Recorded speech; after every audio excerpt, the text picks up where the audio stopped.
السلام علیکم دوستانو، شیردل تخنیکی معلوماتي چینل ته ښه راغلاست. زموږ د نن ورځې ټاپک او موضوع د پاور سپلای د مهمو معلوماتو په رابطه باندې ده. نو دوستانو زه غواړم په دې رابطه ستاسو سره مختصر لنډ او مهم معلومات شریک کړم. نو دوستانو راځو ټاپک او موضوع ته.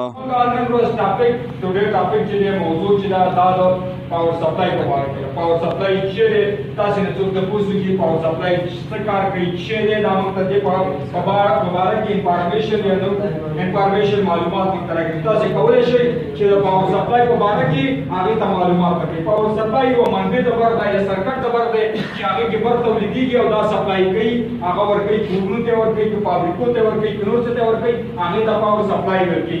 مطلب یو منبع د بر دی لکه چې شي لکه ډینامو شو، ټرانسفارمر شو، ورپسې راتېر شه هغه جنریټر شو، ورپسې راتېر شه لکه چې شو بیټري شو، سولر پینل شو، دا ټول په پاور سپلای کې راځي. یا هایدرو پاور شو یا جنرال جنریټر شو، نو په دغه چې دا ټول پاور سپلای ده. نو بیا پاور سپلای عموما موږ چې لرو په دوه ډول چې یو ته وایي د اے سی پاور سپلای، بل ته وایي د ډي سی پاور سپلای.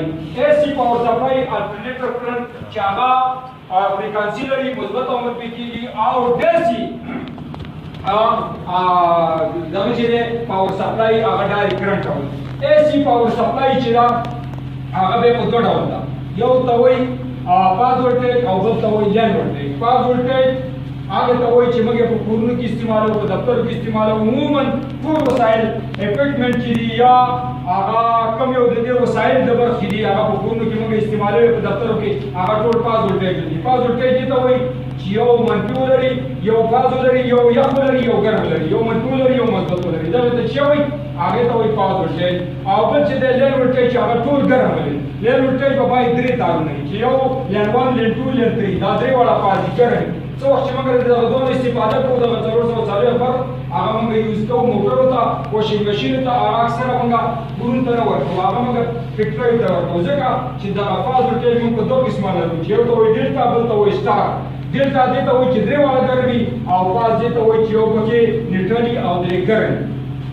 دویم نمبر کې راځو چې د ډي سی پاور سپلای. ډي سی پاور سپلای لکه څنګه چې د اے سی پاور سپلای په دوه قسمه ده، دغسې د ډي سی پاور سپلای بیا په څلورو قسمه لرو چې یو ته وایي 12 پاور سپلای، 12 ولټه چې منبع د هغې بیټري ده یا سولر پینل دی، او بل ته وایي 40 چې د هغه د 2 بیټرو په واسطه مایع لاسته راځي یا د 2 شیشو پینلو په واسطه مایع لاسته راځي، او بل ته وایي 15 ولټه چې هغه د 3 بیټرو په مطابق یا د 3 بیټرو په وسیله باندې چې کله موږ دا سیریز کو میل ته راځي، او یا د سولر پینل چې موږ دې باندې سیریز ولګو د هغې نه میل ته راځي هغه 14. او بل دی 48 چې دغه موږ 4 بیټري سیریز کو، او یا 4 شیشې سولر پینل دا چې کوم د سیریز کو د هغې په واسطه باندې دغه لاسته راځي. نو زموږ نن ټوډے انفارمیشن چې په پاور سپلای کې او پاور سپلای چې تفصیل سره دغه تر چې کوم دی د پاور سپلای مطابق تاسو ته واضح کړو. تاسو باید چې دغه زده کړئ او په خپلو ځایونو کې چې کوم ځای کې تاسو کار کوئ دا تاسو عملي کړئ. نو مې الله توفیق.